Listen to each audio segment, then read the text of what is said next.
Welcome to this episode of Talking Trim. I'm Jonathan Skinner, and today we're going to be talking about the seat hardware elements of the Jaguar E Type bucket seats.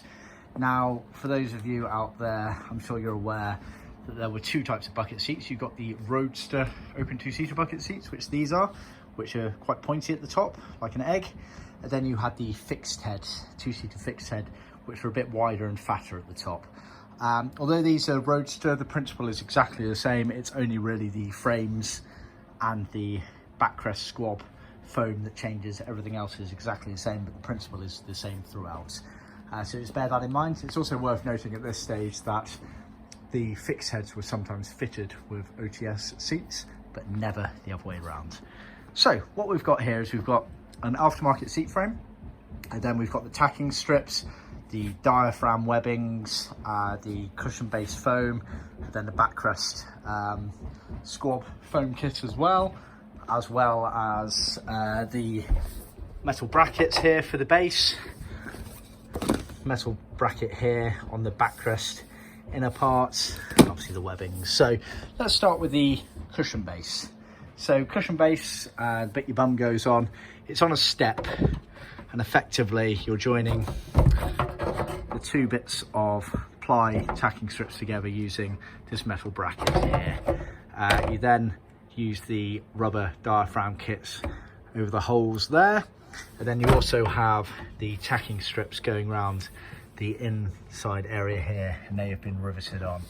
Same again on the sort of backrest section, goes all the way around there. And then if I just tilt it, you can see that you also have tacking strips on the bottom of both the front and back parts of the step there. You then obviously have the molded latex foam cushion base foam, which once in there pops all in. So effectively when you actually come to trim, you're taking the foam out, you're actually taking this element out, and you're trimming all of that, and then it sits back in the actual framework itself at the very end. Whereas the Backrest Squab actually gets trimmed to the framework, the cushion base is actually trimmed to the tacking strip framework, and then it's slotted back in to the actual seat frame itself. So that's effectively the cushion base, the bit your bum goes on. The backrest, you have some tacking strips that go around this opening here. You have this support bracket along the back here. We've gone over that piece already.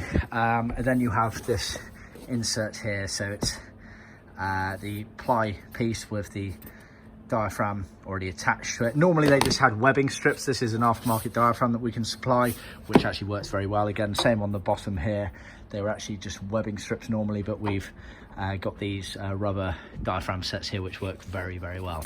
So that's attached there. Then you have this metal bracket on the back here, and effectively what that does is it slots up and through there. It's going to be hard to do one-handed, I'm afraid.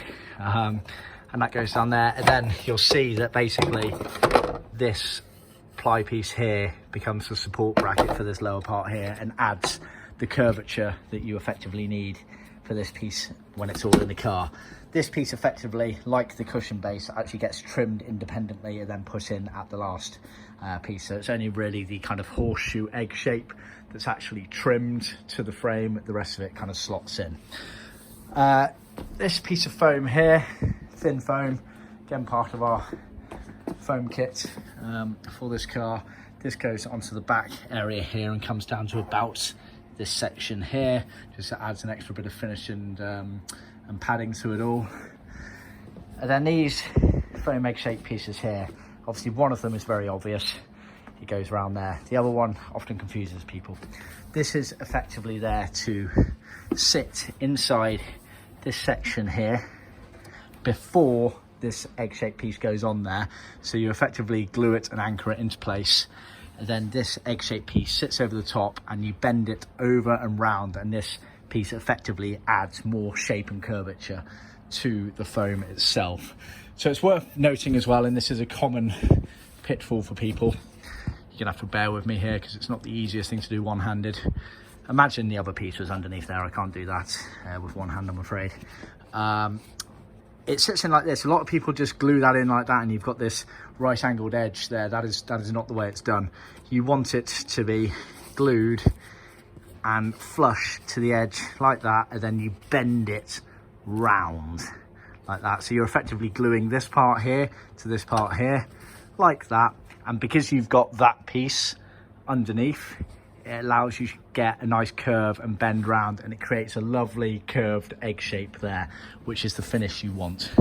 So quite hard to explain one-handed in a video, I'm afraid, but I am planning on doing a blog posting on our website for this, which will have some photos during the trimming process, which should hopefully explain that if I haven't explained it clear enough for you. Moving on to this centerpiece here of the Backrest Squab. Again, you've got 3 pieces. It's fairly obvious. Effectively, this piece sits roughly in the center there. This piece actually goes over the top of it. They're slightly oversized, this piece here. You can trim it down, and again, it just gives you that curve, because if you look at the trim seats, you want it to have this nice gentle curve at the lower part. Imagine that's kind of the center lower part of your back, hitting that bit there, so it's a nice curve there. And then this piece sits on the top. This piece is thinner foam. That is intentional, again slightly oversized to allow for you to trim back if you need, and so it effectively curves and gets a bit lower as it goes further up the seats there. Obviously the cover for that, you have 2 bits of leather. They're sewn together with some piping. The piping stripped at the end to allow you to fold around and tack to the back, and that effectively you have some scrim then that gets pulled through there, tacked onto the woodwork there, pulls it nice and tight to keep the shape on the bottom part and the top part. So that goes together like that. Again, see our blog posting. I will be doing lots of photos to show you. And that, obviously the backrest piece there I've gone over as well. That's effectively it. So that is how you want the hardware set up for your seat. So how we sell this kit, lots of different bits. So we can source the seat frames for you if you need, but your original one should be absolutely fine.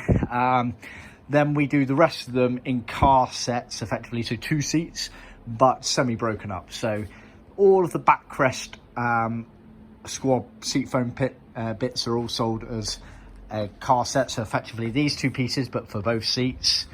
These 3 pieces, again for both seats, and that piece there, again for both seats. That's our Backrest Squab padding kit. You then have the cushion base padding kit. Again, they're sold as a pair. That's sold separately to the backrest elements, so the cushion bases and then the backrest are sold separately. And then you have the tacking strips. Now the tacking strips are sold as a kit, basically for the 2 seats, all of the bits you need for it. Same again with the diaphragms, sold independently but as a car set for the 2 seats.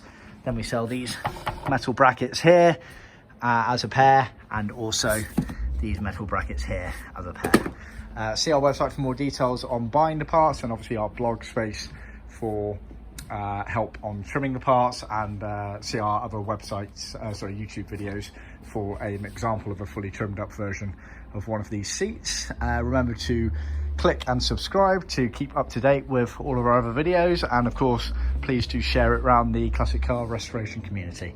Cheers.